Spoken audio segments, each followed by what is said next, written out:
Now moving on, according to the Kenya Marine and Fisheries Research Institute, the fisheries sector in coastal Kenya could generate more than 300 billion shillings annually if all the designated fishing zones are fully exploited.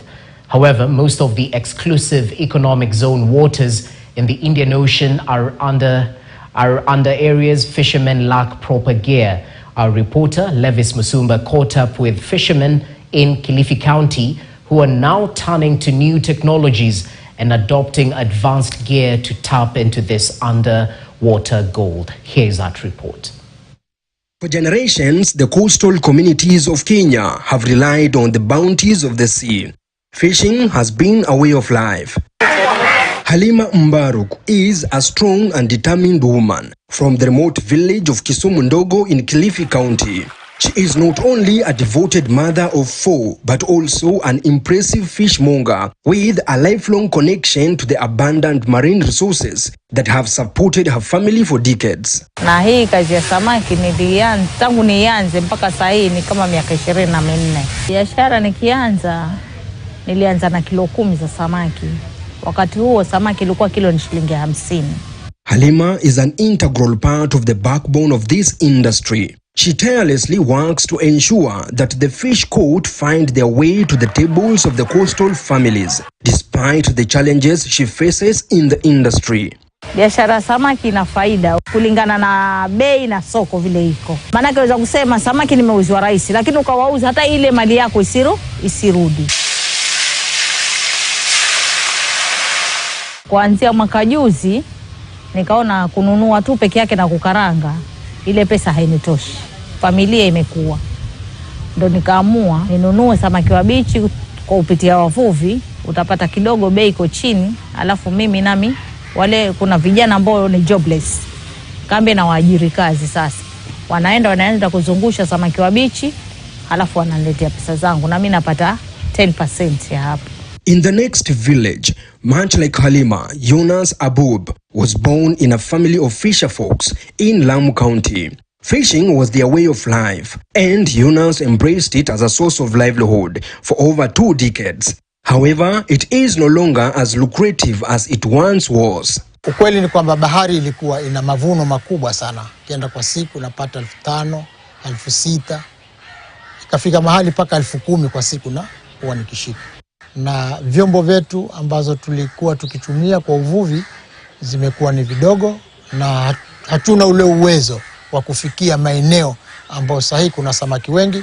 Kenya's fishing industry contributes about 0.5% of the national GDP and approximately 2% of the national export earnings. But it is not just about numbers. It is about the people whose livelihoods depend on these waters.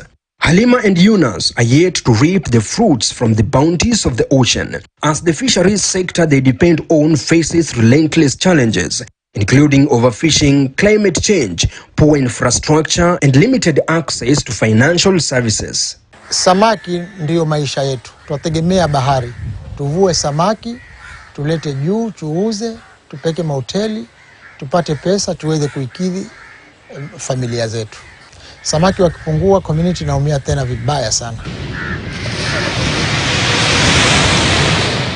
The Kenya Marine and Fisheries Research Institute KMFRI reveals that the coastal region has abundant fish resources that could generate up to 300 billion Kenyan shillings annually if fully exploited. However, outdated fishing gears is holding them back.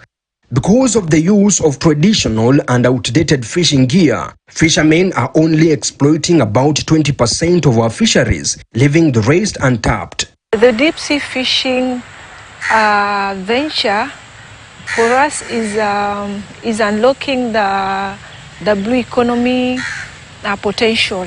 The fish traders, they'll have a good catch, and also they'll have the fish that is required in the market. But amidst these challenges, there is a glimmer of hope. The Kenya government, in collaboration with the World Bank, has initiated the Kenya Marine Fisheries and Socio-Economic Development KEMSFED project, which aims to transform the fisheries sector through training for fishermen in Kilifi County, equipping them with the knowledge and gear needed to fully exploit this sector. baada ya kupata masomo haya kupelekwa na KEMSED, sasa najiproud kwamba niko na Coxswain certificate, naweza nikafika mahali popote, na pia vile vile naweza nikasaidia mtu yoyote yule ambaye yuko baharini amepatikana na matatizo. Che Daudi, a boat builder, is at the heart of this transformation. His hands have crafted countless vessels that venture into the deep sea, carrying the hopes and dreams of many fishermen. Now, the KEMSFED project has doubled his work, crafting modern vessels for the local market that are safer, more efficient, and equipped to navigate challenging waters.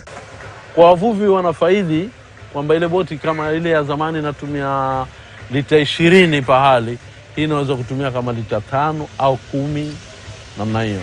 Huwa imepunguza nafasi kubwa ya yale mafuta.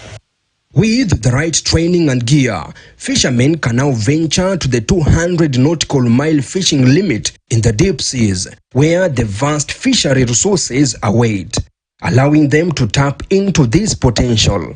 Upatikanaji wa vifaa hivi utaongeza nafasi za ajira zaidi na hatimaye kuchochea ongezeko la pato letu la kaunti, mbali na kuhakikisha usalama wa chakula. The challenges remain, but so does the spirit of resilience among the coastal communities. By exploiting the blue economy, we can unlock the potential of the fisheries sector. With a focus on adopting technology, reducing post-harvest losses, processing, and value addition, it can contribute immensely to the national economy and food security, thus supporting Vision 2030. For KTN News, I'm Levis Msumba.